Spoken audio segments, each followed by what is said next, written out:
Kansa is killed.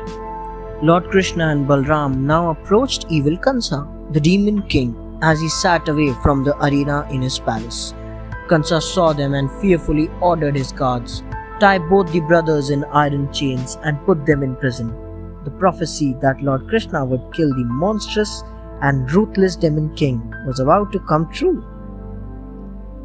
Before anyone could move a muscle, Lord Krishna jumped off the arena and caught hold of Kansa by the hair. Then he hurled Kansa, who fell senseless to the ground due to the impact. As everyone watched, awestruck, Kansa breathed his last at Lord Krishna's feet. Kansa's brother Sumali tried to kill Lord Krishna. Balram destroyed Sumali in a trice. With this, the reign of Demon King Kansa came to an end in Mathura. All of the Mathura rejoiced at the death of the Demon King. Lord Krishna met his parents Vasudeva and Devaki. Nanda and Yashoda also came to Mathura to join in the celebrations. Krishna in Gurukul. After Lord Krishna had killed Kansa, he made his grandfather Agrasena the king of Mathura. Then Lord Krishna and Balram went through a sacred thread ceremony called Yajna Pavitra. Earlier, all students lived and learnt in Gurukul, so Lord Krishna and Balram too left for the Gurukul of sage Sandipani, who lived in Kashi.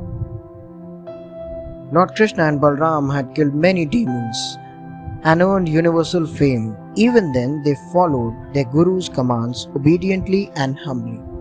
They went to the forest every day and brought firewood. They helped Guru Mata, Sage Sandipani's wife, cook food in the ashram. Sage Sandipani was pleased with their humility, modesty, and intelligence.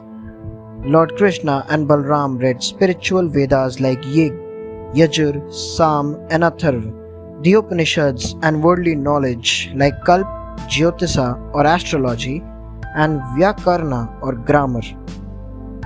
They also became proficient in archery, politics, and 64 arts in 64 days. They memorized everything so fast, thought Sage Sandipani, astonished at their fast progress and development. Krishna and puffed rice. Sudama, the son of poor Brahmin, studied in Sage Sandipani's Gurukul along with Lord Krishna and Balram. Over time, Lord Krishna and Sudama became inseparable friends. One day, Guru Mata, wife of Sage Sandipani, asked Lord Krishna and Sudama to bring some wood from the forest. While they were collecting wood, dark clouds spread in the sky and it started raining heavily. Lord Krishna and Sudama took shelter on the branches of a huge tree, but it did not stop raining for a very long time.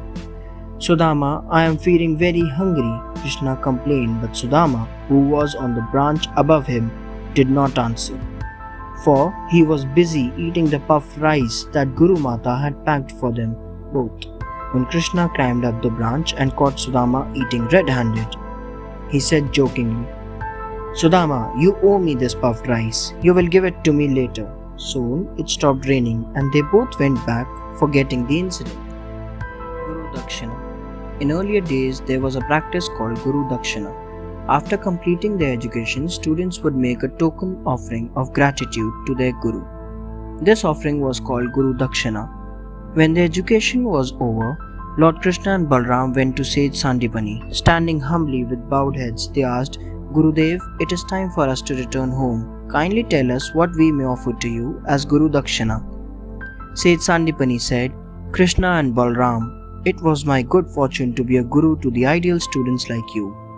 You are all-knowing and all-powerful. Your divine attributes are known the world over. By associating with you, all my material desires have vanished, but I have a longing for my son who died many years ago.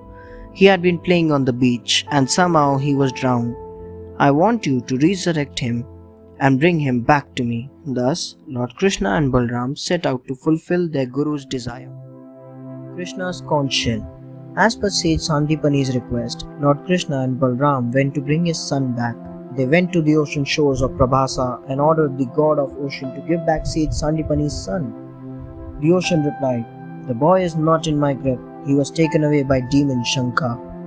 He has a holy conch shell named Panchajanya, and he lives inside it.